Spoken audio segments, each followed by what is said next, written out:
theyeshiva.net. For more than 40 years,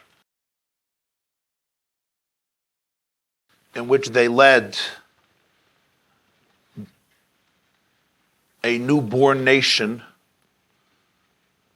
through thick and thin, through very exhilarating moments and very challenging experiences, we never ever find that they quarreled, that they fought, that they even disagreed, even once. Quite unusual for two brothers to be so involved in such a challenging, grueling, powerful, and momentous task for more than 4 decades. And yet the sense of camaraderie and closeness endured. And there is only one exception. One exception over 40 years, when one brother gets upset and angry with the other brother. And when you see one such event, it immediately triggers our curiosity and our sense of wonder. What happened? What is it about this event that changed the equilibrium?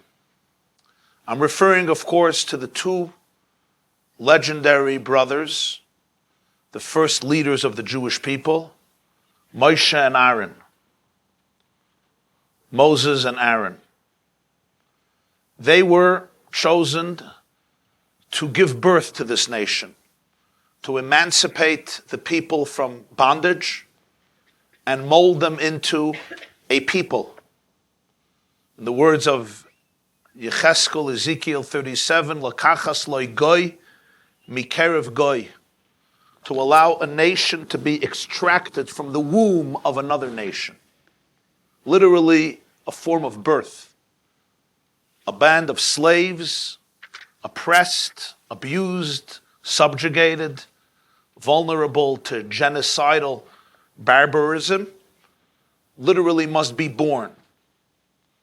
And Hashem, God, appoints two brothers to fulfill this task. Vayidaber Hashem el Moshe ve'el Aaron. Vayitzavim el Bnei Yisrael ve'el Parei melech Mitzrayim lohitzias Bnei Yisrael meretz Mitzrayim. In the opening of Exodus, Parshas Va'era, God speaks to the two brothers, Moses and Aaron, and says, I want you together as a pair to go to the Pharaoh. I want you together as a pair to go to the people. I want you together to emancipate them from bondage and bring them to freedom. Who Moshe va'Aaron? Who Aaron or Moshe? He is Moshe and Aaron, Moses and Aaron. He is Aaron and Moses. And the reason for the change of order, say the sages, and Rashi quotes it, L'lamdach sheshneim shkulim. Don't look at this mission and think one was superior, one was inferior. We say he was Aaron and Moshe, he was Moshe and Aaron. The order is changed to teach us that they worked as a seamless unit, two brothers together as a team, as a pair, to get the job done. And throughout the next 40 years after the Exodus, these two brothers would lead the nation. Aaron would ultimately be appointed as the Kohen Gadol, as the high priest, representing and doing the service in the sanctuary, in the Mishkan. Moshe was the leader of the Jewish people, but the two brothers worked together, and it was not something it's not something to be taken for granted. For we know that in the beginning of the mission, when God asked Moshe to fulfill this mission, he was extremely cautious because he had an older brother. Aaron was older than Moshe. He was 3 years older than him. And Aaron was not a small figure. Aaron was a prophet. He was a giant. He was a leader in his own right. Does it really then make sense to appoint the baby brother to be the leader in the presence of the older brother? Would Aaron not resent it naturally? And God had to guarantee Moshe and said that when you come back to Egypt and your brother will see you and learn about your position, V'ra'acha, he will see you. V'samach b'liboy, he will celebrate in his heart the fact that you were appointed to this position. No small feat. Sometimes a brother can smile externally at the good news of the fact that his baby brother was appointed to this position. A sister or a brother or a relative or a friend can smile over the fact that you have won the lottery and you have entered into a different bracket. But internally, ich esse sich of the hearts. Inside, I'm miserable and furious and angry, and I have to do a lot of inner work to deal with it. On the outside, I'm all smiles. On the inside, the envy is eating me up. God doesn't tell Moses he will smile. V'samach b'liboy, in his heart, he will be happy for you. In his internal heart, he will be proud. He will feel so good. He will feel joy that you were chosen by the Creator to become the Redeemer of the Jewish people. And this is how the two work together. Aaron is older. He deeply respects Moshe, of course, but Moshe similarly deeply respects Aaron. And for the next 4 decades, through a long journey in the wilderness, they stand side by side, guiding each other, mentoring each other, helping each other, leading together, until their ultimate passing a few months apart from each other. Aaron on the first day of Av, and Moshe 8 months later on the 7th of Adar, at the end of the journey in the desert, when the Jews will now go into the next chapter, the next phase, and enter into the Holy Land. And we ask, was there ever an argument between them? Was there discord? Was there frustration? Was there a dispute? And there's one such story. And the story happens in Parshas Shmini, in the Torah portion of Shmini, the third portion of the book of Vayikra, the book of Leviticus. The reason I translate things into English, even though many of you know the original Hebrew, is because there may be some people here who are not so familiar with the original terms and vocabulary, so I translate, but it's not, God forbid, a sign of disrespect to the high levels of education and knowledge and scholarship of so many distinguished people sitting here in the audience. That wasn't meant as a joke, by the way. So it behooves us to reflect and study this story. What happened? How are we to understand it? So context is always important. What's the context of the story? It happened 1 year, literally 1 year, almost 1 full year since the anniversary of the Exodus of Egypt. The Exodus from Egypt happened on the 15th of Nisan, and this happened 1 year later, minus 15 days, on the first day of Nisan the next year, Rosh Chodesh Nisan. It's also this time of the year, when a great day arrived, the day when the Mishkan, the sanctuary, the mobile tabernacle in the desert where God's presence would dwell for 40 years, was erected at last. It was a momentous day. It was a stupendous day. It was an extraordinary day. There were many services that were done, particularly for that day, known as the 8th day.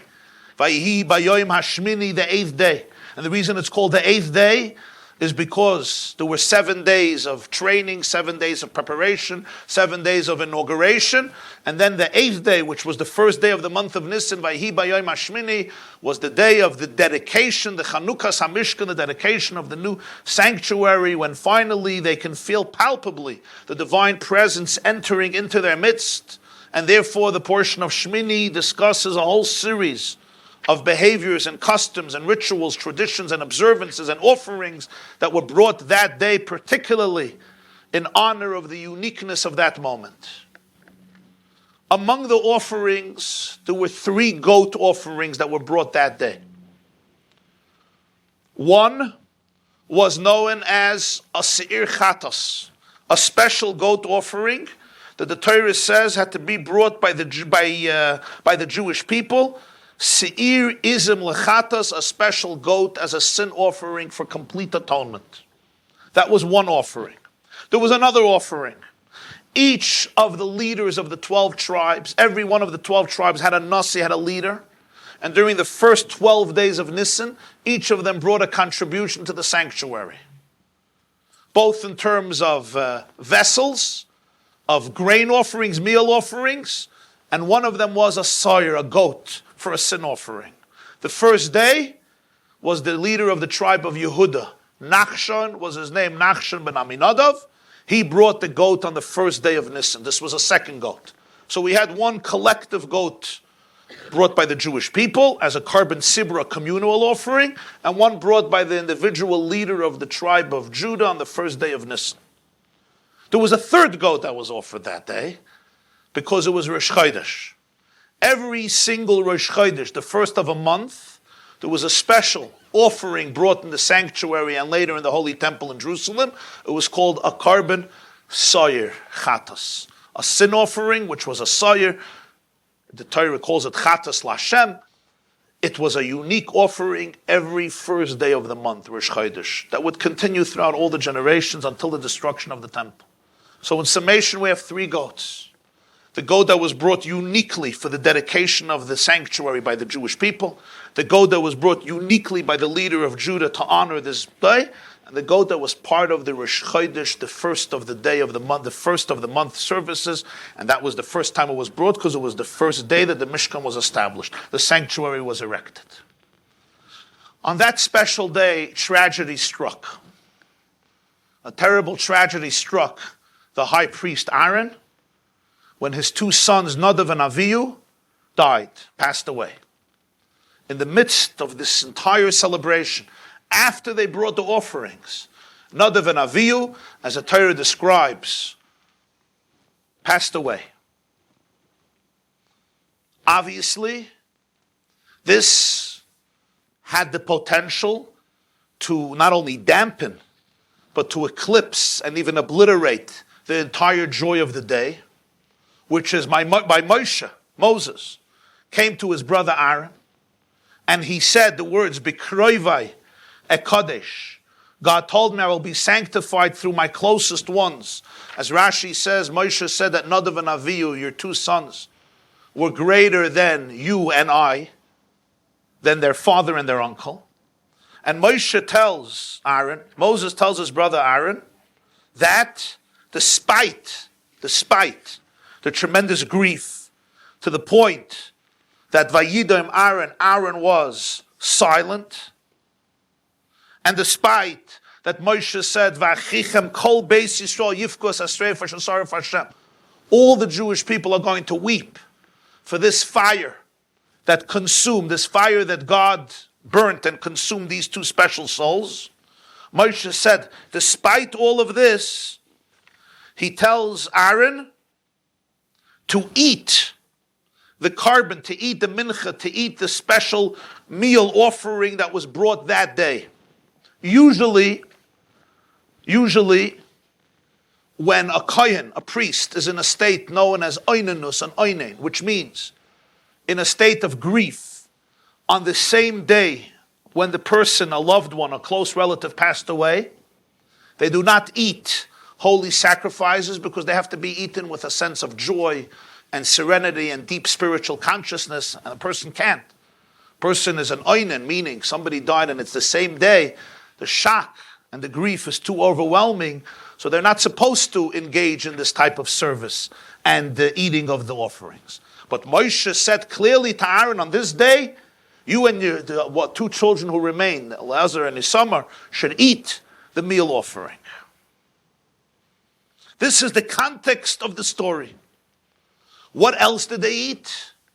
They ate also some of the flesh of two of the goats that were brought. Because there were offerings that were burnt completely on the altar. Those were called karbanis oila. But other offerings that were partially eaten by the kohen and by the priests. Other offerings that were eaten by other people. The carbon chatas, the sin offerings, usually would be eaten by them. So they ate some of the flesh of the two goats. Which goats? The goat that was brought communally by the Jewish people on that day, and the goat that was brought by Nachshon. The flesh of the third goat, they burnt. The goat that was brought as part of Rosh Chodesh, they burnt. And this is the context to a unique scene in Chumash, as I told you. It's only once in 40 years. Ve'soyer in Leviticus and Parshas Shmini. Ve'soyer hachatos dorosh dorash Moshe v'nei saraf. Moshe inquired about the third goat, and it was burnt. Vayiktzayf, and Moshe got angry. He got angry at his nephews, and he said, "Why did you not eat this third goat? God gave it to you to atone for the sins. You were supposed to eat it. I was told that you should eat it." And as Rashi explains, he was upset at Aaron. But because of the honor to his brother, he spoke to his nephews. Sometimes you mean one person, you speak to another person. There's a famous expression about that. Because Aaron was responsible. And that's why Aaron is the one who responds, not the children. Aaron responds because it was really a criticism on him and a criticism amidst anger. Vayiktzayf. What does Aaron tell Moshe? Aaron says, "Vatikrena oisi ka'ela." This is what happened to me today. Aaron lost 2 children. V'achalti chatas hayoyim. If I would have eaten this offering, hayitav be'enei Hashem, would have God been pleased if I would have eaten this offering? Vayishma Moshe, vayitav be'enav. Moshe heard, and he liked what Aaron said. What was the response? What was the response? So Rashi, quoting the sages in the Talmud, explains what the response was. Moshe told Aaron, Moses told Aaron, I'll say Moshe and Aaron, Moshe is Moses, Aaron is Aaron, told Aaron to eat from the offerings. Aaron now, in his own mind, made a distinction between 2 types of offerings that were brought that day. One is called Kotshei Shah, and one Kotshei Doiris. Kotshei Shah means offerings of the moment. Kotshei Doiris means offerings for the generations. There were offerings that were brought that day, they would never be brought again. There were offerings that were brought that day, but they would be brought again as well. The 3 goats had this distinction. The first 2 were brought then, never again would they be brought. Because the first one was for the dedication of the sanctuary. The second one was for the dedication of the sanctuary, one communal and one by nachshon. The third goat would be brought every month. So Aaron thought to himself, you heard from God that we should eat which offerings? The commandment was explicitly only for the offerings that were to be brought specially on this day. But the other goat, which we're going to bring every month, and his sons died, so he's not allowed to eat regular offerings. His sons are not allowed to eat these offerings because it's the day of death of a relative. So even though God allowed them to eat offerings, Hashem only gave the dispensation for the special one-time offerings, but not for the regular ones. Moshe didn't make that distinction. He felt God meant you should eat all the offerings. So Aaron told Moshe, Im shamata b'kotshei shah, ein lecha lahakal b'kotshei doros. You heard the commandment about the offerings that were brought specially on this day. You can't apply it to all the offerings that would be brought in the continuity of Jewish history. Vayishma Moshe. Moshe heard this. Vayitav be'enav. He accepted it. He was pleased. He acquiesced to his brother. He surrendered. And he basically said, you were right and I was wrong. To the point, to quote, there's a famous medrash here. The medrash says, the Targum Yonason ben Uziel says, Afik kruze b'mashmisa l'meimar anodis almis hilchasa miniva Aaron achi atker yasalei. Moshe went around and he made an announcement that I have made a mistake. I have forgotten what's the right thing, and Aaron, my brother, taught it to me. Ani ta'isi, as the Medrash puts it, I made a mistake. Va'Aaron achi bava limedli. My brother Aaron came and taught the right law to me. Vayishma Moshe vayitav be'enav. He acquiesced to Aaron. That's the end of the story. This is the one time, as I said, in the whole journey of these 2 brothers, where there was something that came close to I won't call it a fight, but a serious disagreement, where Moshe was very perturbed by what he saw. And Aaron responded. And Moshe admitted that Aaron was right. Now, the logic of Aaron seems pretty straightforward. What was Aaron saying to Moshe? Moshe heard from God that despite the circumstances, Aaron and his sons should eat the offerings. But which ones? He heard them about the offerings that were brought for that day. Moshe in his mind didn't make a distinction. Eat is eat. Eat all the offerings. Aaron said, no. God never told you to tell me to eat the regular Rosh Chodesh goats. He only said to eat the other ones. You can't make that comparison on your own. You heard it about the unique offerings, not the regular routine ones, and therefore he wouldn't eat. And if you don't eat an offering, when it's flesh that can't be eaten because they're oinanim, they're in a state of grief and nobody can eat it, what do you do with it? You burn it. So he burnt it. So first Moshe was very upset. And then when Aaron explained it to him, Moshe said, you're right. But now is the question, what was the logic of Moshe? What was the logic of Aaron? Why did Moshe look at it this way and Aaron looked at it this way? The fact that there was a disagreement means that there was obviously a profound logic behind Moshe's position. If not, he wouldn't get angry. It was such a profound logic that he couldn't even fathom another view. That's why he got upset. He couldn't understand. What happened? Why didn't you eat it? This means the logic was so sharp, crystal clear by him. He couldn't fathom another view. So what was it that Moshe was thinking? What was it that Aaron was thinking? And if Moshe really couldn't fathom Aaron's perspective, why is it that when Aaron presented it to him, Moshe said, oh, I'm wrong, you're right? Why could Moshe not understand that logic initially? And if he did, and he probably did, he rejected it for some reason. So why suddenly when Aaron tells it to him, he now retracts his position and says, you're absolutely right and I'm absolutely wrong? And then he has to go and announce it everywhere. Why do you have to announce it everywhere? He didn't scream at them in public. Why do you have to go announce everywhere that you made a mistake and your brother was right? I mean, it's a very beautiful thing to do. It's quite a humbling thing to do. But what's the point? Why is it anybody's business? You could tell your brother and his children, I'm sorry, which he did. Vayitav beinov, you're right and I'm wrong. This is important to analyze not only because it's important to understand the story, the Torah is telling us the story, but it's important for one more reason. If this is the only instance in which Moshe got angry at Aaron, we have to study this. Because it means that this brought out a fundamental difference between them. And in this very drama and interaction, we can discover a lot about these two brothers.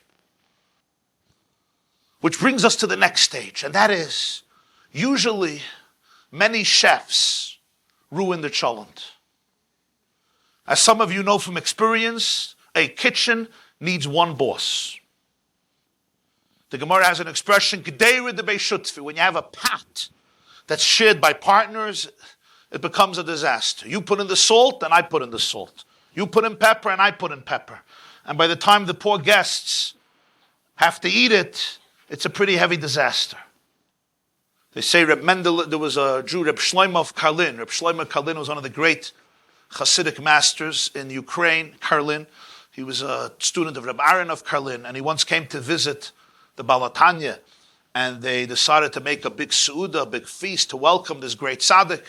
So the people in the household divided the tasks of who would prepare what, because everybody wanted to have part of the schus, part of the privilege of preparing a meal for this holy man. So each person took on another task, and they divided the various tasks to prepare this feast, the meal, the seuda. What they didn't discuss was who would put in the salt. So after they finished preparing, everybody thought to themselves, I would love to have the privilege of doing something extra. And since they didn't discuss the salt, so I'm going to put in the salt. And this was a soup. And everyone, literally everyone who was part of it, put salt into the soup. When it came time for the meal, so you had Reb Shlomo of Kalin there near the Balatanya, and they brought the soup. Reb Shlomo of Karlin took the spoon and he put it into the soup, and he brought it into his mouth, and he tried consuming it, and he took one gulp, and then he put the spoon back, and he removed the bowl from in front of him. The Balatanya continued to eat the whole soup till he finished. When he finished, he took a look and he saw that Reb Shlomo didn't touch it. So he said, "Why didn't you touch the soup?" So he said, "Mekenes dich essen. I can't eat it. It's too salty. I don't understand. How did you eat it?" So he said, "From the day I came to Mizrich, from the day I went to Mizrich, to the Rebbe, to the Mizricher Maggid, ich bin nicht toyim de machalim. I don't have a taste in these foods, so therefore I didn't taste it." But generally speaking, when you have one person taking responsibility, it can work. When you have many people running a show, so then it's very hard to function. It's true with leadership. Hashem told Joshua, Dabar echad l'dor ve'en shnei dabarim l'dor. A generation needs one leader. You can't have many leaders. A school needs a principal. A class needs a teacher. A home needs a mother, a father. When everyone is running the show, so then nobody runs the show and there's just mayhem and chaos.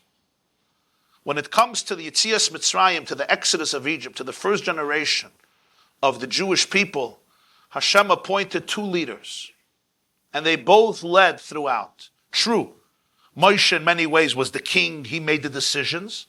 But Aaron was also deeply involved in the highest levels of leadership, to the point that when it came to present the Jews to Parai, when it came to present God's position to the Jews, who Aaron and Moshe, who Moshe and Aaron, they're considered Shneim Shkulim, complete equals. Why was it that in that first generation, Moshe and Aaron had to work as a team, as a peer, which would be very unique. In the continuation of Jewish history, we would not find that model replicated. There'd be different leaders in different positions, different places, different situations. But this model of two brothers, of a peer, working hand by hand to lead the people in the first generation was unique. When Moses comes back to Egypt from Midian, he fled from Egypt because he killed somebody who was beating a Jew mercilessly and he had to flee. When he comes back years later, now with the mission to redeem his people, who comes to meet him? His brother Aaron. And when Aaron meets him, as God promised him, he kisses him. Vayishak Aaron l'Moshe, he kisses him, and they come together into Egypt to speak to the people and to speak to Pharaoh. On that verse of Aaron kissing Moshe, the Medrash Rabbah quotes a verse in Tehillim in Psalms. It says in Tehillim in Psalms, Chesed ve'emes nivgashu, tzedek ve'shalom noshaku. Kindness and truth have met each other. Justice and peace have kissed each other. Says the Medrash, Chesed ze Aaron, Emes ze Moshe, Shalom ze Aaron, Tzedek ze Moshe. Kindness, benevolence is Aaron. Truth is Moshe. Justice, Moshe. Peace, Aaron.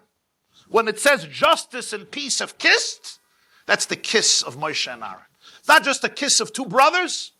It's a kiss of benevolence and truth.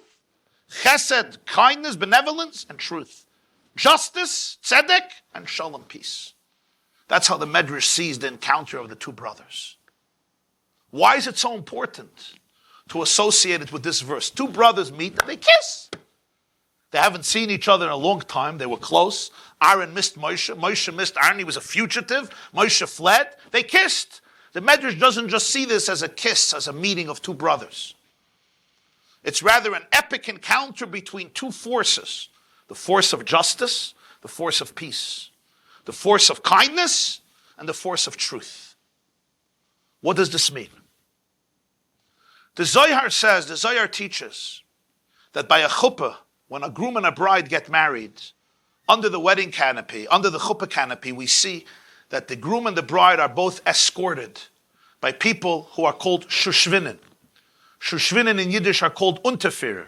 Unterführer means those individuals who usher in the groom and the bride to their marriage. They're known as the shushvinin. The groom, shushvinin.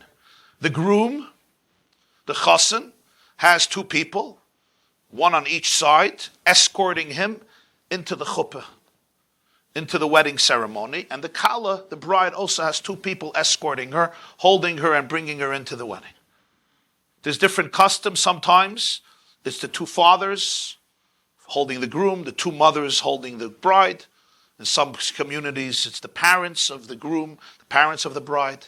Sometimes if there's no parents, the parents are not available, or whatever the situation, it may be a close relative. It may be brothers-in-law, sisters-in-law, uncles, aunts, great-uncles, great-aunts, grandparents, whatever the situation may be. But the custom by Jews is the groom can't just walk in himself. And the bride doesn't just walk in. What's the problem? Why? Mela, the bride, you could say she's wearing a gown and she's wearing a veil. And you want some people to help her. Fine. But the groom stopped walking. What do you have to schlep him? The reason for this custom is because marriage is a very, very serious commitment, and there's natural trepidation. People get cold feet. People are nervous. The escorting of the groom and the bride is not just physical, it's also symbolic. Every groom needs help. Every bride needs help. People who have been through life, people who have been around the block, as they say, to make it more palpable, to make it more soft, to make it more appealing, more agreeable. The Shushvinin is not just a physical walk, it also represents the emotional and psychological assistance that a bride and a groom starting off a new life need in order to be able to understand marriage, in order to be able to understand the other person, in order to be able to understand what it means to build a home with somebody else, because it could be complicated and complex, even if beautiful and tremendous. Says the Zohar something very daring. At Sinai, there was a marriage between God and the Jewish people. God is considered the groom. The Jewish people are considered the bride. They also needed people to escort them. Who escorted Hashem to the chuppah? Who escorted God to the wedding? That was Moshe's job. Moshe was the Shushvinin, the Unterfir of the Rebbeinu Shalom, the Zohar says. And who was the escort for the Kala, for the bride, for the Jewish people? Aaron. To quote the words of the Zohar, Moshe is Shushvina the Malka. He is the escort for the king, for the groom. And Aaron is Shushvina the Matronissa, the escort for the queen.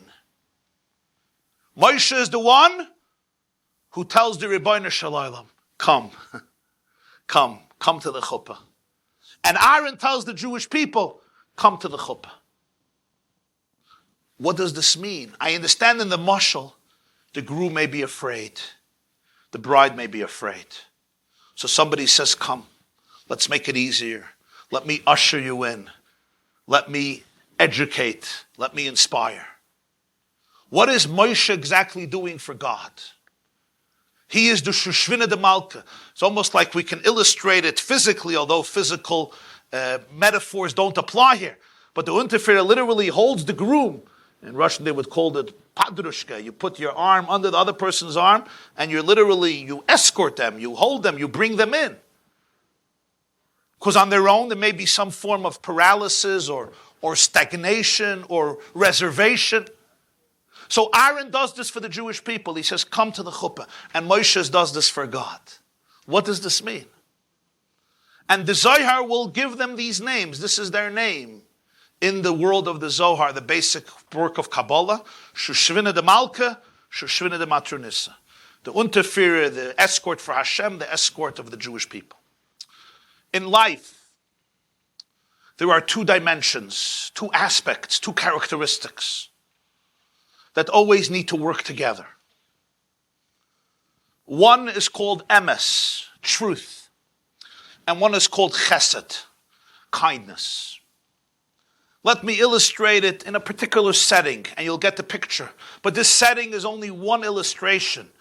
There are scores and endless illustrations because it really manifested in almost every aspect of life. It's a story they tell about Mayor LaGuardia. Some of you know LaGuardia from LaGuardia airports, where you often spend days and nights. But LaGuardia Airport, the Mayor LaGuardia is not guilty for the delays. with which LaGuardia Airport is infamously known. Mayor LaGuardia was the mayor of New York during the 1930s. Many don't know that he was Jewish. When was he the mayor? Mayor LaGuardia was Jewish because even though he has an Italian name and his father was Italian, not Jewish, but his mother was Jewish, so Mayor LaGuardia halachically was Jewish. There is a story told about Mayor LaGuardia, and that is he was a judge before he became a mayor, and it was during the years of the Depression, 1929 and on 1930, 1931. A man was brought into court. I believe it was in the Bronx, or somewhere in New York. Judge LaGuardia was sitting on the tribune. He was the judge in this case. And the issue was the man was caught shoplifting. He went into a supermarket or grocery store or bakery and he stole a loaf of bread in the early 1930s. And they caught him. And they brought him to court. Mayor LaGuardia asked the defendant to speak. Why would you steal a loaf of bread? And he told a story. And the story was that his daughter married a fellow. In the Depression, there was no money. The man fell ill and died. His daughter was left with a bunch of orphans. He brought them into his house, and he didn't have bread with which to feed his grandchildren. And they were starving. And he had not a penny to his name to buy bread due to the unique economic crisis at that time. And out of desperation, he went and he stole a loaf of bread from the store to be able to feed his starving grandchildren. That's the story he represented. Judge LaGuardia says, but it's illegal to steal. Stealing is against the law. It's criminal activity. He says, I know, Your Honor, but I was desperate. I had no choice. I could not see my grandchildren starve. And I went and I stole the bread for them. So Judge LaGuardia, so the story goes, gave the verdict. And the verdict was, there was of course the lawyers and the prosecution, and the prosecutors were saying, starvation here, starvation there, you're not allowed to steal bread. Mayor LaGuardia gave the verdict that this man, the thief, must be fined $10. $10 in the early 1930s was a respectable sum of money, and he must be fined $10 for stealing bread. Okay? But LaGuardia said, I'm not finished.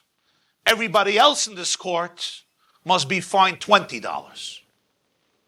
All the lawyers, all the prosecutors, me too. Why?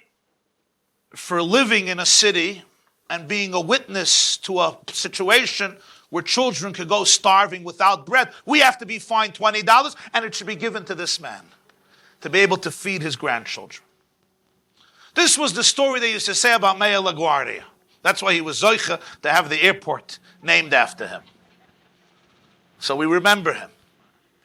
I once saw a whole research paper. Is it true? Is it legend? Is it really true? Is it half true? I don't know. But I do know a story that Lahavdil, maybe you don't say Lahavdil, the Gemara says in Maseches Baba Basra about David HaMelech. David HaMelech, it says about David HaMelech, Oiseh tzedakah u'mishpat. He behaved with charity, tzedakah, and with justice. Ask the Gemara, if it's charity, it's not justice. If it's justice, it's not charity. So the Gemara answers, this is how we used to run the show. David was a judge. He was the head of the Sanhedrin. He was on the Supreme Court. Two people came. One was a defendant. One was a plaintiff. He said, you owe me money. You owe me $10,000. And King David listened to both sides. And he gave a verdict and he said, this plaintiff is right. You owe him $10,000 or whatever the number was, whatever the currency was. He owes him the money. But King David saw that he's poor. He doesn't have the money. So what would he do? He would then take that $10,000, give it to the poor man and said, pay him. So he did mishpat, he did justice, and he also did tzedakah. He gave charity. And the Marsha says that's the meaning of the verse in Tehillim. It says in Tehillim, I think Kuf Yutes, listen to this pasuk, this verse. in Psalms. Asisi mishpat v'tzedek bal tanicheni la'oishkai. I have done justice. I have done kindness. Don't let people rob me. What's the connection? So the Maharsha says, now we can understand. Imagine two Jews come together. One guy says, you want to make 20 grand? He says, sure. Okay, I'm going to take you to court. I'm going to take you to court. I'm going to scream that you owe me $40,000. I'll swear. You won't be able to produce evidence otherwise. You'll get stuck. We'll plan. Shoy, I'm going to win. You're going to owe me $40,000. You're broke. You're going to start crying and tell David, I'm broke. You know what he's going to do? Under the table, he's going to give you 40 grand to pay me. Okay? We'll split the money. I take 20. You take 20. We go. That's why David says, Asisi mishpat v'tzedek bal tanecheni la'oishkai. I've done justice. I've also done charity. Don't let people rob me. Take advantage. Now, what's this tradition? What's the difference between mishpat and chesed? Judge LaGuardia was saying something very logical. You can say, if one person shoplifts, if Bill Gates shoplifts, we're going to fine him $10. And if a poor fellow shoplifts, we're going to say it's fine. Law, by definition, is unequivocal. It's absolute. The moment the law changes, if I'm in a rush, I could take a red light. If I'm not in a rush, I have to stop by a red light. There's a concept called loy plug. The moment you start making distinctions, you have no order anymore. You have no law anymore. The definition of justice means it's one law for all. In the expression of Torah, Chuka achas o mishpat echad yeh lechem Torah achas. That's what justice is. That's what law is. This somebody steals, this is the verdict. So law, by definition, justice, David HaMelech had to say, you owe him the money, you have to pay the money. But then there's another concept. It's a concept called kindness, compassion. If you have compassion without law, you have anarchy. But if you have law without compassion, you often have cruelty. On the books, you may be right. The guy shoplifted, he has to be fined. But you have to appreciate the circumstances. He's not a conventional thief. He was trying to feed his children. So he fines him. But then we have to give him the money and give him some extra money. So tomorrow or next week, he doesn't have to steal bread for his children. Here you have an illustration in one angle, one aspect of the tension and the relationship between these two characteristics called emes and chesed. Emes represents truth. Truth, by definition, doesn't change based on anybody's moods or anybody's circumstances. If it does, it's not true. Truth is absolute. Truth is real. And truth endures. The word emes in Hebrew is made up of 3 letters. Aleph, Mem, Taf. Aleph is the first letter of the Hebrew alphabet. Mem, its middle letter. Taf, its last letter. Why? Because you can go to the beginning, you can go to the middle, you can go to the end. It's always going to remain true. If it's true on Sunday, it's true on Wednesday. And if it's true in the east, it's true in the west. And if it's true in the north, it's true in the south. Truth is absolute. Truth is that which represents pristine, objective reality, which is not mitigated and diluted and compromised and fluctuates and changes. That's the world of emes. The world of chesed, the world of kindness and benevolence, always fluctuates. Because what does chesed mean? Chesed means tuning in to the unique circumstances, needs of the individual receiving the kindness. What I need today may not be what I need tomorrow. What I needed 5 years ago is not what I need today. Where I am emotionally right now may not be where I'll be emotionally in a week or a month or a year. Chesed is all about sensitivity to the individual circumstances of another person and yourself, and completely being attentive to the fluctuations and the vicissitudes of life. So there's 2 realities. There's a reality called emes. there's a reality called chesed. Take a home, or take a classroom, a school. We all appreciate the fact that there's two forces that must govern every school, every classroom, every home. There's something called emes. Emes means there are standards. If those standards are changed every single day, every single hour, because this one complains, that one complains, doesn't work for this, doesn't work for that, then you have no structure. When you have no structure, ultimately you can't create what you want to create. So structure by definition this is the structure. It's absolute, it's unequivocal, and it's uniform. But a school or a classroom that only operates by emes and not by chesed can often end up hurting people, and hurting people very seriously. Just like a school which operates only on chesed and not on emes, maybe a wonderful soup kitchen or a wonderful, warm, cozy atmosphere.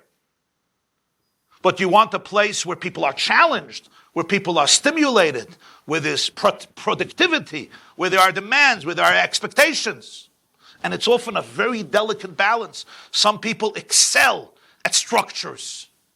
Some people excel at individual sensitivities to the unique needs of a student.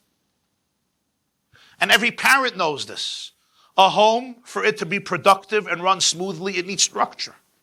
There's something called dinner time. There's something called bedtime.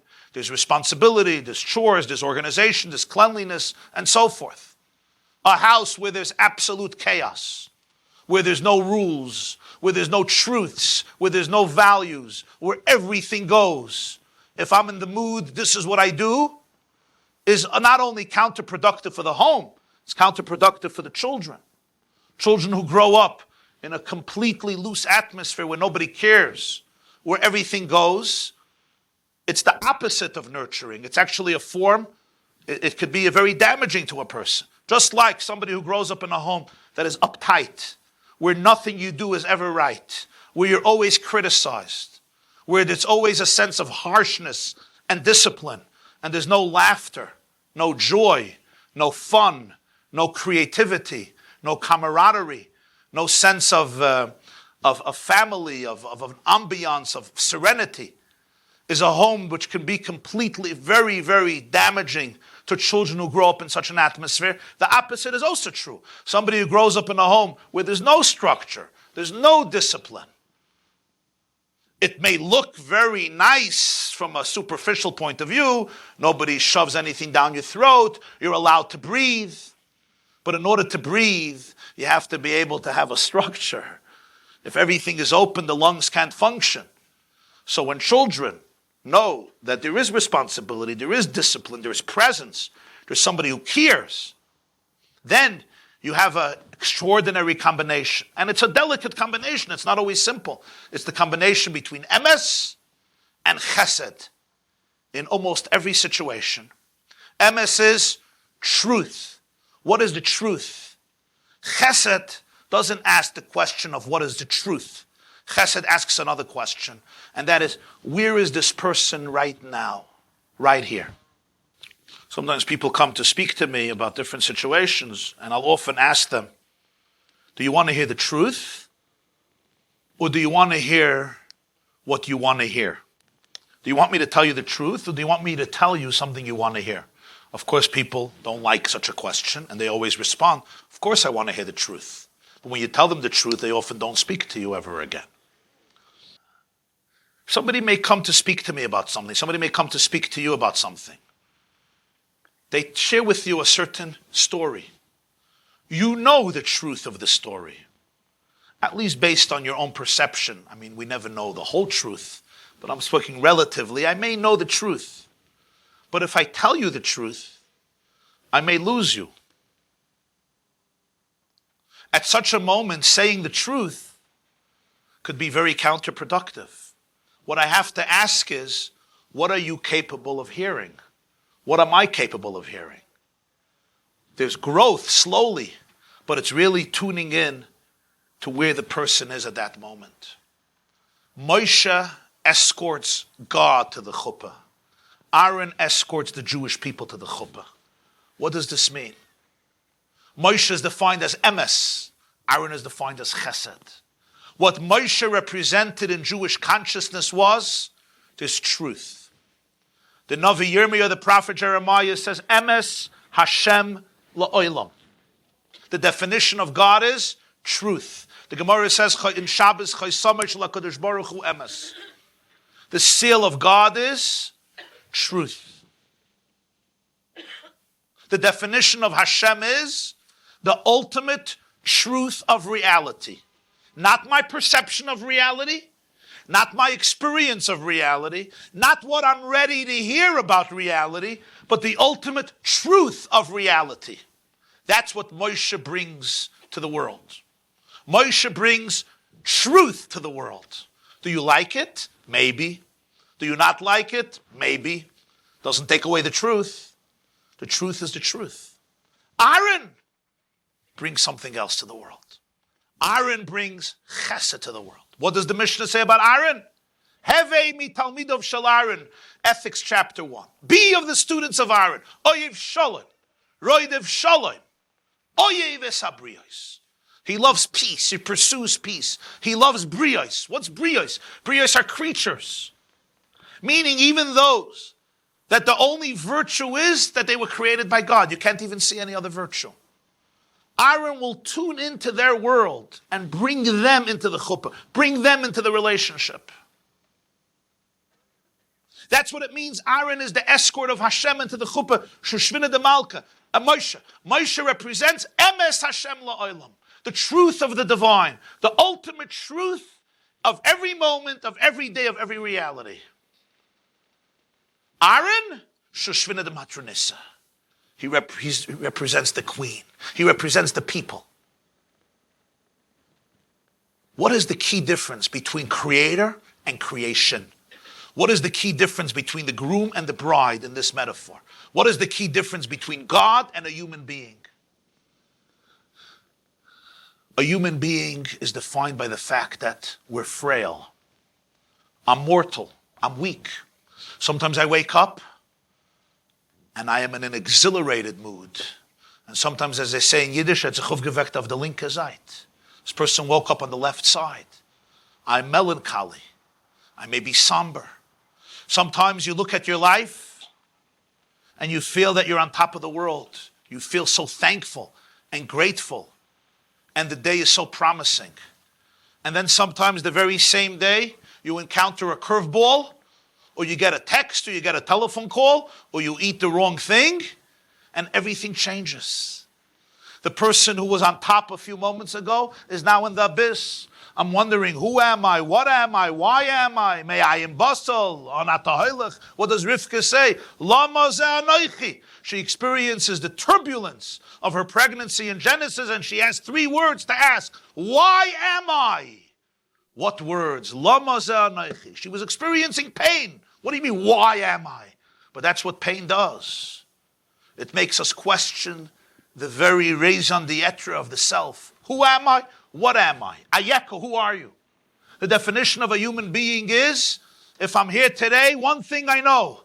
Somebody once told me, he says, Rabbi Jacobson, the only thing that's predictable about me is that I'm unpredictable. That's the only thing. Life is a roller coaster. Reb Nachman of Breslov says, we say Friday night in davening, before the Chadoidi in the Tehillim, Naharai simchau chaf yachad harim yiranenu. The rivers will clap their hands. The rivers will clap their hands. The mountains will sing and dance. And what does this mean? He says, you know, sometimes you're in a very good mood, and you come to the river, and you're in such a good mood, and you look at the river, and the river is smiling back at you, right? The river is dancing with you. You're clapping your hands and the river is clapping them. You look at the mountains and you're in such a good mood. All the mountains are dancing with you. Because in your imagination, the mountains are happy because you're happy. So Nachman says the mountains look at you, or the rivers look at you and say, come back tomorrow. Come back tomorrow. Now you're on top of the world. You're so excited. You feel you've conquered your demons, your skeletons. Everything is so promising. Come back tomorrow. And you're going to look at the rivers and they're going to be crying. And you're going to look at the mountains, they're going to be depressed. Why? The reality that I perceive is the reality that I project myself into. I define reality based on the tools that I have to define reality. I live in my world. Everyone lives in their world. No two people sitting in this room are sitting in the same room from the perspective of chesed. Yes, we're living in the same reality, but in our own experience, one person is sitting here and thinking about one concept. Another person is sitting and thinking about a completely opposite reality. One wants to know, when is he going to finish? The other one wants to know, when is he going to get to the point? The third one says, I got it already. This one is thinking about her husband, this one is thinking about her children, and this one is worrying about her grandchildren, and this one is thinking about the fact that dinner was not even made yet, never mind the laundry, and never mind the fact that the cleaning lady didn't show up. Who is right? I don't know. Everybody is right. People live in their own worlds. We compose our perceptions on reality, and that becomes reality. It's not just true psychologically. Today we know it's true in science and physics as well. Moshe and Aaron represent the fact that the genesis of Jewish history is not guided by one leader. It's guided by two people, two persons. Moshe and Aaron. Why? Because the success of a life, the happiness of a life, the fulfillment of a life can only be when Moshe and Aaron learn how to kiss each other, when they learn how to encounter each other. If there's only chesed and no emes, the person can often remain stuck and paralyzed in their own subjective trap. Truth challenges. Truth demands. Truth elevates. Truth stimulates. Truth triggers growth and infinite growth. But truth without chesed,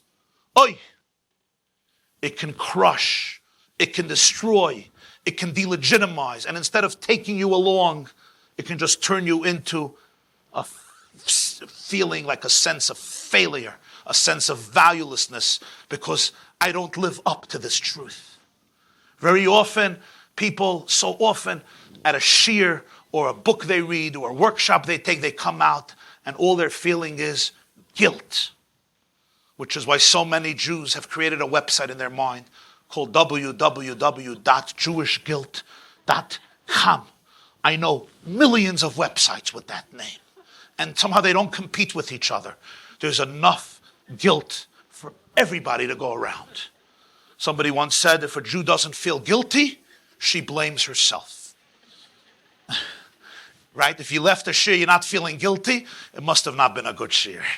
How could you leave a shiur not feeling guilty? Something is wrong. It's not Judaism. It must be, I don't know, some Far Eastern fantasies. If it would have been Judaism, you have to feel guilty. You're a failure. You're a sinner. God is disappointed with you. Now it feels good. Baruch Hashem. I feel like Hashmata. Wonderful. Let's go dance. Right? Professor Ruth Weiss, the Yiddish professor, used to say, when a Jew makes a fist, the next step is a shamnu, bagadnu, gazalnu. He made a fist. Now you're doing confessions. Al Professor Ruth Weiss, Harvard professor of the Yiddish language. I once read a book of hers on Israel. I think she wrote it there. Not because there's no standards. There are standards. Not because there's no truth. There is truth. There's truth. There's something called emes. But emes without chesed, you have truth without people. You have truth without integration.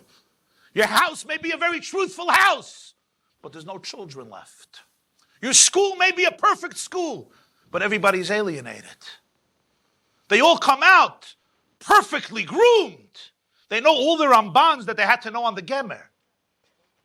But they don't know who they are. They don't know how they fit in. It was never integrated. I'm weak. I'm not only strong. Can God speak to me in my weakness? I'm depressed. I'm not only happy. I fall. I don't only climb. I'm mortal. I'm not only eternal. I have a left side. I don't only have a right side. I have demons. I don't only have angels. I'm just talking about me. I'm not talking about you. I have skeletons. I don't only have beautiful sinews and flesh growing over the skeletons. I have demons. I don't only have malachim. Sometimes I'm in a great mood. Sometimes I'm in a horrible mood. Does my existence have value then? Or I just have to go to sleep until I can change moods? Chesed is always about tuning in to the moment. And 9 o'clock is not 10 o'clock. That's what kindness means. When somebody says, I do kindness to everybody in the same way, you hear something off in that sentence? If it's everybody in the same way, it's not kind. It may be true. If I want to run an army, there are rules. There's a uniform in the army. If every soldier says, I'm not in the mood, you can't run an army. You can't defeat your enemy. You can't fight a war.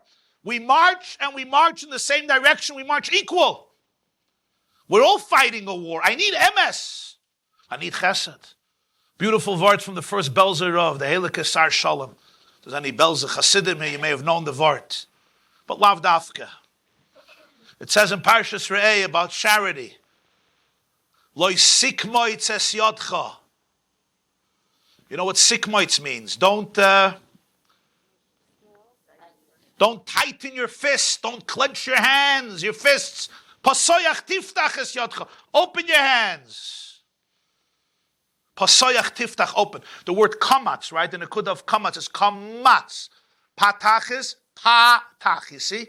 Kamat, you're supposed to learn this in first grade. Kamatz is the lips are clenched together. Kamatz. Patach is open. So it says, Loi sikmoitz, don't close your hand. Pasoyach tiftach. As the Heilige Belzer of could have just said, open your hands and give charity. Obviously, if your hands are open, they're not closed. So he said the Torah is saying something much deeper. When my fist is closed, where do my fingers end? They all end in the same exact place. When I stretch out my fist, when I open my hand, no finger ends in the same place. He says there's a person who gives, but he gives with a closed fist. Everybody gets exactly the same. It always ends in the same way. That's not called giving. Chesed that is uniform is not chesed. It's about me being me feeling that I'm a good person. The idea of kindness is trying to understand, where are you right now? Where am I right now? What does this boy need today? What does this girl need today? Ooh, two brothers. And that's why it says when Aaron died, the response was different than when Moshe passed away. When Aaron passed away, it says in Parshas Chukas, when Aaron passes away, who weeps for him? Kol Beis Yisrael, the whole house of Israel. By Moshe doesn't say that. So Rashi says, why? Because Aaron was cherished by everybody. His death, everybody wept. Men, women, children, everybody. Moshe not. It's strange. Moshe was God's prophet. He gave the Torah. Rashi says this in Chumash. Moshe represented truth. Uncompromising truth. Moshe emes, v'toirosoi emes. And truth doesn't compromise. Truth doesn't change its colors. Aaron would change things. The Avos Reb Nosson says, you know the stories about Aaron, you remember? Right? He would meet somebody who was in a fight with somebody else, a husband and a wife, and he would tell the wife, oh, your husband came yesterday, he was sobbing. He was eating hot dogs. He was sobbing. He said his marriage was driving him crazy. Came to the wife, to the husband, your wife is going crazy because it's not a good marriage. He saw a person, he says, oh, this fellow cannot deal with the fact that you don't like him. And what would happen? They would make peace. Was Aaron saying the truth? He wasn't saying the truth. The truth is he was addressing a truth, but a much deeper truth. Something that may be subconscious. Aaron was looking about where this person could get. I have to understand potential. It's a process. I can't just describe reality in black and white. It's a complex reality because people are weak. If I just spill the beans the way it is, the person can often be alienated. We don't always have the vessels for reality. And I have to know how much water your cup could contain. Not just this cup, but also this cup. Because if I bring you the Niagara Falls into your cup, it may be a beautiful spectacle, but you know where you end up. If the electricity is too intense, the wires burn up. Chesed is mitigated, it's diluted. It's always about compromise. It's always about circumstances. It's always about sensitivity to flux. In the marriage between God and Israel, Moshe brings Hashem into the picture. And Aaron brings the Jewish people into the picture. And that's where they meet, and that's where they kiss. Now comes a moment, a very difficult moment. It's the day that the tabernacle is erected. There will never be a day like this again in history. The Gemara compares it, Chazal compare it to the day of creation. In fact, Nechama Leibowitz does this brilliantly in her commentary on Chumash. If you study Vayakel Pekudei, the language used for the erection of the tabernacle, it replicates the language used for the creation of the universe. Because essentially it's a new form of creation. It never happens again. It's Rosh Chodesh Nisan. Tragedy strikes. Tragedy strikes. What happens in a moment of tragedy? People fall apart. They don't have the presence of mind. Yes, you can tell them the souls are eternal. It's true. But emotionally, the person falls apart. Comes Moshe to Aaron, and he says, God said that today you should still eat the offerings that were brought today. Here, Moshe experiences it one way, and Aaron experiences it a different way, based on who they are in their own soul. And here we come to the major difference between things that happen once a lifetime and things that happen every month. Do you remember Birchas Hachama? A few years ago, Erev Pesach, we went out in the morning to make a blessing over the sun. We make that blessing once in 28 years. And people get ready for months. And they want to be in the right position. And they wake up early in the morning. And what happens if sunrise would happen once in 28 years? What happens if sunset would happen once in 70 years? No person would sleep through sunrise. A mazel the sun has, it rises every day. This is so much the difference between emes and chesed. In the world of truth, there's no difference between something that is routine and something that happens once in 55 years. The value of truth has nothing to do with PR, with appeal, with excitement. But in terms of human emotion, you can't compare to something that happens every 20 years, every 50 years, every 100 years, to something that happens every single day. The Baal Shem Tov said, what's the definition of nature? Consistent miracles. That's nature. Nature is consistent miracles. But what does a consistent miracle mean? I don't see it as a miracle anymore. Why? I take it for granted. That's a quality of human weakness. We take things for granted. There was a Yid who came to the Kotzker Rebbe. His son became a Kotzker Chassid. He was very upset. So he wanted to see what's going on over there, to see where his son ended up. It was before Pesach. So he asked somebody in Kotsk, when is the Seder tonight? So he said, supper, 6 o'clock. Bad news. Leaves. Comes back Erev Yom Kippur.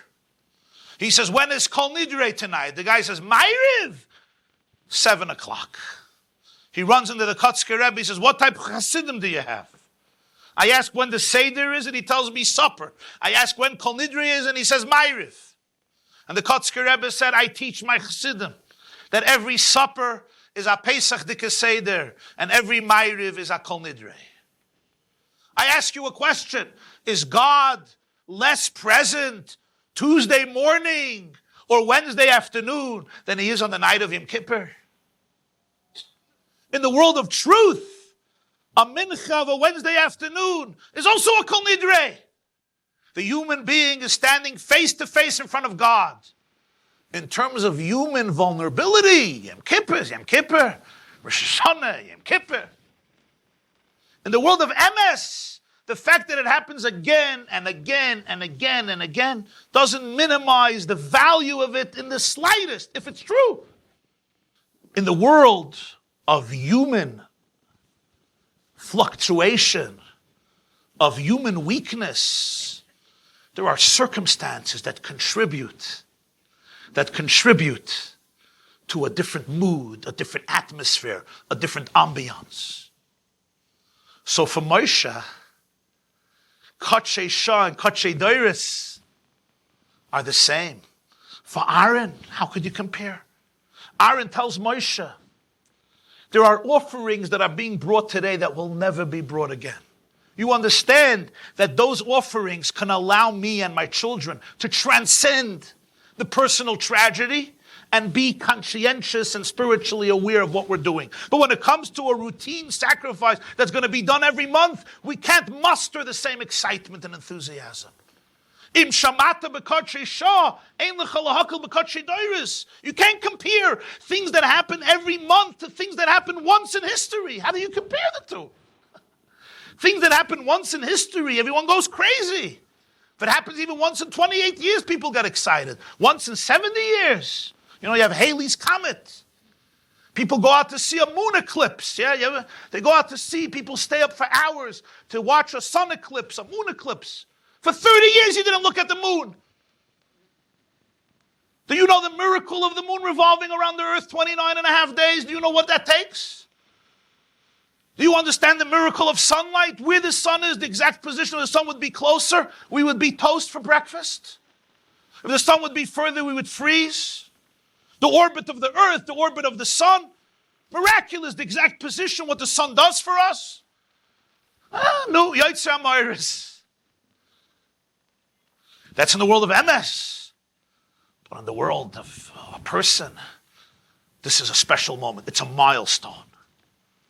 So for Moshe, the distinction is not an obvious one. This happens every month. This happens once in history. So what? God is prehistory. God is after history. Ani Rishon, Vani Acharon. This happens once in history. From a finite perspective, it's very exciting. But every Rish Chodesh is the Zelbe Eibishter. It's the same MS, same Dveikus, the same truth. Every Ma'ariv is a Kol Nidrei. Every moment is the moment in the world of MS. Every moment is the moment. There's never going to be a greater moment. What is the greatest moment in your life? The moment you're in right now. Who is the most important person you'll ever meet in your life? The person you're speaking to right now. What is the most important place you'll ever be? The place where you are right now. But we humans, you have vacation, you go here, you go there, and on vacation, then you become a mensch, you relax, you don't blow up, your finer angels come out. In the world of truth, every day is the full truth. Every moment is the full truth. Einoid Mulvadoi. Every moment is full MS. Moshe doesn't make that distinction. God said you can eat these offerings, you can eat all the offerings. Aaron tells Moshe, Hayitav be'enei Hashem. Does God really want I should be superhuman? You think that's what God wants? And here, Vayishma Moshe, Vayitav be'enav. Moshe acquiesces to Aaron. Moshe embraces the world of Aaron. What happened? What happened? Moshe, you were angry. You couldn't fathom this. It was so upsetting to you. What happened that Moshe now fathoms and appreciates the world of Aaron? And very briefly, what Aaron taught Moshe at that moment was something very profound. And that is that truth and kindness are really not two separate worlds. It's not that Aaron runs from emes, compromises emes for the sake of chesed. What Aaron taught and shared with Moshe at that moment is that there's two types of truth. There's truth that is absolute, transcendent, timeless, eternal, unequivocal. That's one truth. There is also truth wherever you are. Truth is infinite.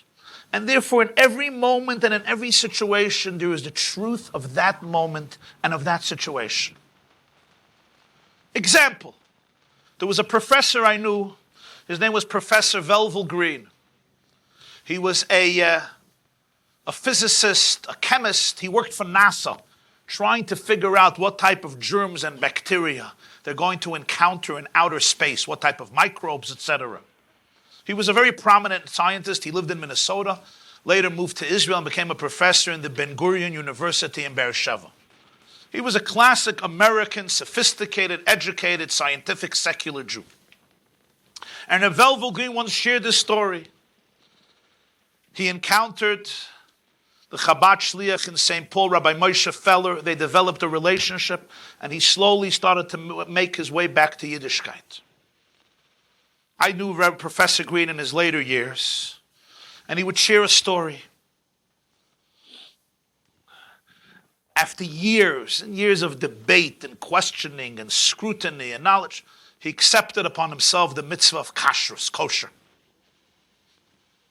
That day, he happened to have a conference in Chicago, I think it was, and he got on a flight and he forgot the doggy bag, because when you don't keep kosher, you don't take doggy bags. There are food available always. So instinctively, he didn't take any food with him. And the plane got delayed for hours and hours and hours, and he didn't eat that day. And it was late afternoon, he hasn't had a bite. Now today in the airports, you can already find sushi and tuna sandwiches and turkey sandwiches. We don't want Jews to go hungry anywhere, especially not in Mayor LaGuardia's airport, because he was Jewish. So over there you can even get tuna sandwiches and turkey sandwiches and wraps and schmaps and everything. But in those days, 1960s, you're on a flight, you're not finding anything. And he's starving, and his seat is right in front of a hot dog stand in the airport. And hundreds of people are coming through with the bun, with the hot dog, with the ketchup, with the mustard, with the sauerkraut, etc. Those were the days that carbs were not considered yet devil incarnate, so you'll forgive me. And his intestines, his kishkas, you'll forgive me, are turning over. The hunger pangs are increasing from moment to moment. But he accepted upon himself eating kosher. But he's watching this, and of course his mind starts playing games with him. His mind says, what type of normal God would care if a hungry Jew in an airport in Minnesota or Chicago eats a hot dog? Like, really? That's what you care about? A hot dog? I mean, how primitive can you be? But I accepted. You have to be a man. I accepted kashrus, back and forth. At this point, he's starving. And some of you know when men are starving, it gets very, very problematic, right? Men have to be fed and watered. And when they lack either, it could be problematic. Present company excluded, because there are women here. And he gets so angry at this religion that he accepted, he calls Rabbi Feller from a public payphone. And he says, Rabbi Feller, I am starving. And there's a hot dog stand. And I decided that this religion is ridiculous. I'm not accepting kashrus. I am hungry. I want that hot dog. Can you explain to me why a normal God and a normal people would accept a strange custom or commandment? And Rabbi Moshe Feller, he's an Erlich Yid, he's a serious Oved Hashem. He serves God. He says, Professor Green, you've asked me for years, what's the definition of a Jew? What does it mean to be a Jew? I never really knew how to answer the question because I'm not as sophisticated as you. But now I know. Actually, this is what it means to be a Jew. This is what it means to be a Jew. Don't eat the hot dog. And when you don't eat the hot dog, you will actually experience a relationship with God. And that was it. And Velvel Green did not eat the hot dog. And it changed his life. The story is over. But now, I want you to reflect one moment. Okay? Imagine Reb Chaim Kanevsky comes to a conference and he wants to share a personal story. Or if you want, you could say the Chafetz Chaim. Lahavdil ben Chaim l'chaya Chaim. And he said, I want to share something with you. The other day I was starving. And I saw this hot dog stand. And I mamish wanted to eat it. And the mustard and the sauerkraut. But then I saw that it's not so kosher. And I decided to serve God and I'm not going to eat the hot dog. would be pretty anticlimactic, wouldn't you say? And people would look at each other. Why? The answer is, for Velvel Green, at that moment, not eating the hot dog was a moment of truth. It was a moment of absolute truth. Of course, a person in a different state, a person who's been living with Judaism their whole life, a person who's entrenched in another world, it looks like a joke. So you didn't eat a hot dog, so you fasted another couple of hours. So drink some more water. This is your definition of a relationship? For that person, truth must be translated into a completely different way, in a completely different way.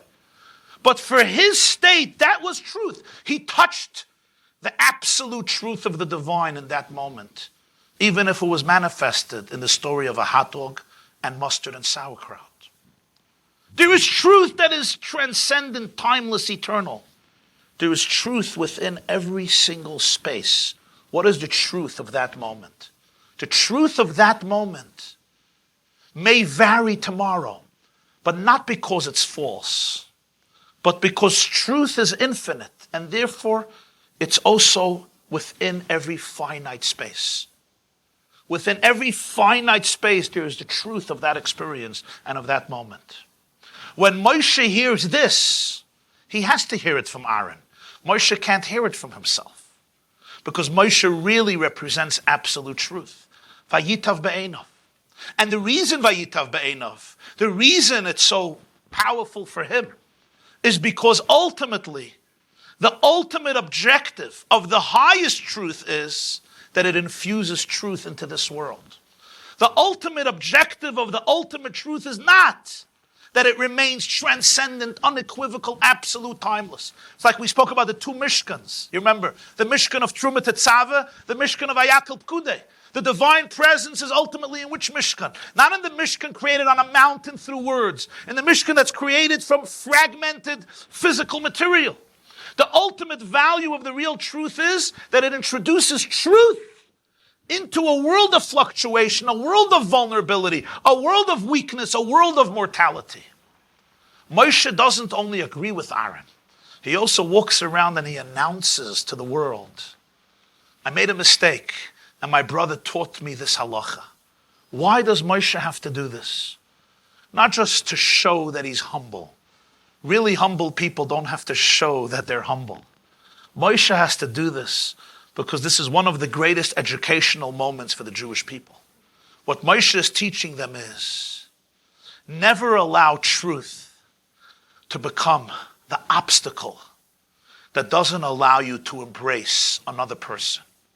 Never allow truth to become the excuse for alienation, for rejection of yourself or of others. Never allow your standards of truth to come in the way of finding the value and the dignity in every moment, in every encounter, and in every person. Because if you do, you're not only failing chesed, you're also failing ultimately emes. Because the truth of truth is that in every moment, wherever a person is, even in a very weak moment, so to speak, there is what the truth of that moment is. Where you touch the divine, the absolute truth. There is absoluteness. That's the world of emes. There is relativity. To quote Einstein, that's the world of chesed. And then there is absolute relativity. Where in every relative moment, which tomorrow I may be a different person, and hot dogs mean nothing. But there is my truth right now. My truth right now is, I look at the sauerkraut, and the mustard, and the ketchup, and I say, tough luck. How sophisticated? No. How enlightened? No. There are people here who are not attracted to this story. I mean, I am, because I like hot dogs. But not everybody is. But some of us who are in the world of hot dogs and we're stuck in an airport, we forget the carbs, we forget the ketchup issue. All we want is to eat. At that moment, there is also truth. And the truth looks very, very different, but it's true. It's emes. Vayishma Moshe vayitav be'enov. This is where the ultimate kiss of the two brothers, the ultimate encounter of the two brothers, merged, where the world of truth and the world of benevolence can merge into one. And all of us know that this struggle is sometimes very personal, very relevant, and very practical in so many homes, in so many families, in so many communities, in so many schools. You have a child who's struggling. You have a child who sways from the values that you sacrificed your lives for. You have a child who chooses a different path for whatever reason. We're not getting into the reasons now. There are different approaches. There's an approach that some people cultivate, and they call it the approach of emes, where you turn to your child and say, this is the truth. This is what God wants. This is what Shulchan Aruch says. This is what Yiddishkeit says. This is what Halacha says. This is our tradition. Either you embrace it or get out of our location, get out of our home, get out of our community, get out of our environment. There's no place for you in this space. This is a place of truth. There's a very different approach. Let's call this the approach of shalom, or the approach of chesed, the approach of sensitivity, trying to understand who the person is and what you're going through and your struggles and your past and your present and your ups and your downs and your emotions and your trauma. And we often see different leaders, different rabbis, different teachers, different mothers, different fathers on two sides of the spectrum. Some shout from the tops of the roof, from the tops of the roofs, emes, emes. We stand for truth. And truth is uncompromising. And truth is unwavering. And truth is unequivocal. This is what God wants. This is what the Shulchan Aruch says. Nobody's going to change it. And there are others who shout from their rooftops, chesed, love, love, love, sensitivity, affection. And many of us are stuck in the middle between two such opposite notions. But in the genesis of Klal Yisrael, the Rabbi Shalom was telling us, who Moshe v'Aaron, who Aaron or Moshe. It's never a question of choosing emes and throwing away chesed, and choosing chesed and throwing away emes. In life, in Jewish life, in all of life, the two characteristics must pervade the very essence of our being, the very fibers of our existence. And one without the other is not true and not kind. Because if there's only chesed, you're very sensitive. You accommodate everybody and you accommodate everything. Everything goes. Everything is tolerated. There's no spine. There's no boundaries. There's no limits. There's no right. There's no wrong. And then you're often left with nothing. On the other hand, emes without chesed, you may speak in the name of truth, but you're left without the person. You're left without the soul. You alienate so many parts of yourself and so many parts of other people. Just like chesed without emes will never be successful. Emes without chesed, emes without truly appreciating and being sensitive to who the person is and where the person is deeply, deeply flawed.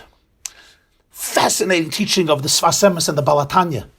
In the beginning of Parshas Tetzaveh, the book of Exodus, God says to Moshe, to Moses, Va'ata tetzaveh b'nei Yisrael, v'yikchu elecha shemen zayezach kases lamoyer, lahalois ner tamid. You command the Jewish people, let them bring clear oil, kindle the perpetual flame, ner tamid. The next verse, ba'oil moyed mechutz leparoiches hashar la'edus, yarech oisei Aaron uvonov me'erev ad boiker. In the tabernacle, Aaron and his children should arrange the candelabra. It should light from evening till morning.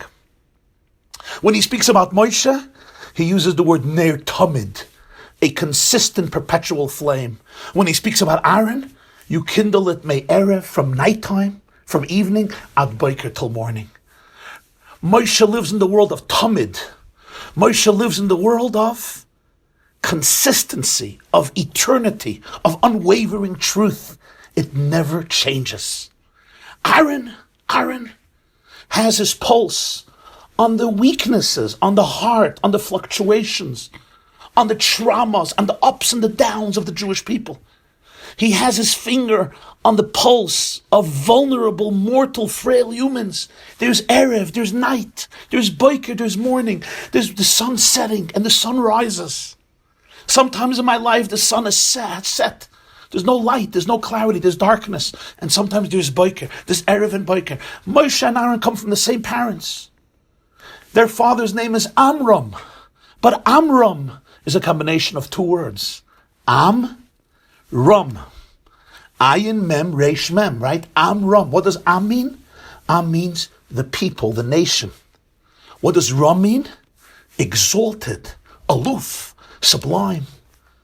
The first two letters are bequeathed to Aaron. Am, Shushvina de Matronissa. He is a man of the people. He is in tune with the people. He accommodates the weakness of the people, the vulnerability of the people. He's a man of the people. Vayifku oisei kol beis Yisrael. When he passes away, the Torah says, the whole house of Israel sobs. Moshe represents Ram. There's a sense of exaltedness, a sense of real truth. There is absolute reality that is not changing because of my struggles and because of my weakness.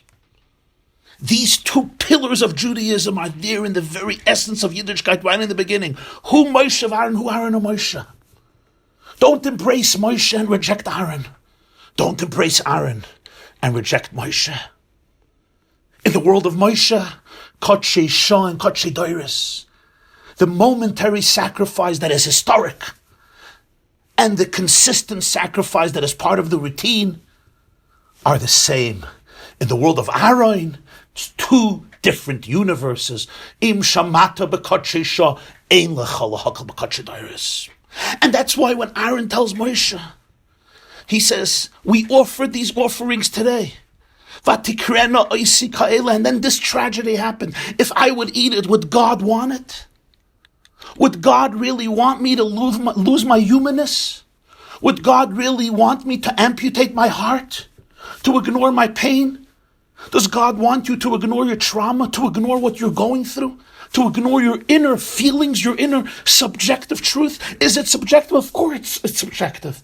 But that's what being a human is. Being a human is being subjective. Vayishma Moshe. Moshe, who represents that which transcends the vicissitudes of the world. Shushvina de Malka. He represents Hashem. Emes Hashem la'olam.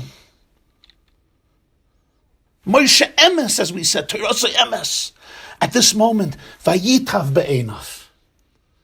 He embraces what Aaron says. Not because Chesed trumps Emes. Not because Moshe negates everything that he is, everything that he represents, everything that he's supposed to bring to the Jewish people. But rather, at this moment, Aaron communicates to Moshe a profound truth, not only about Chesed, but about Emes.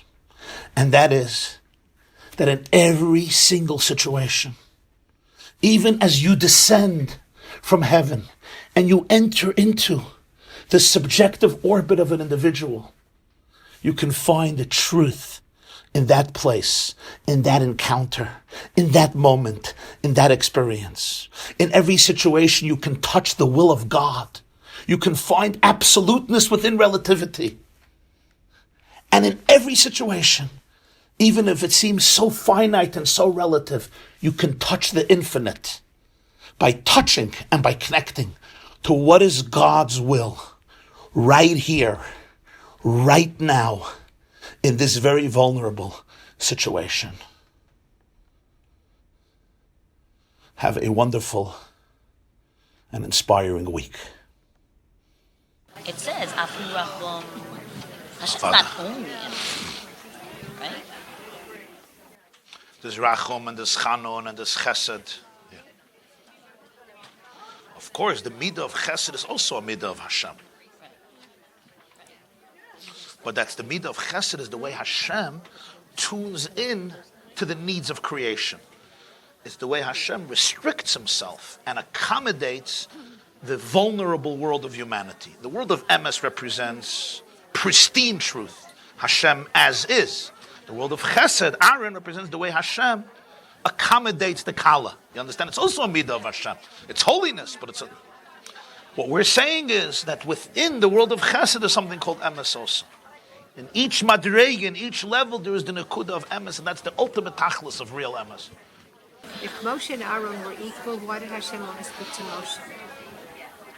Moshe represents the conduit for the emes. The unfiltered message went through Moshe. Like when it came to Paroi, right? Moshe said everything the way it is, how we heard it from Hashem, and Aaron gave the flavor, he interpreted it. Aaron achicha yineviyecha. So why did Moshe have to go to Paroi?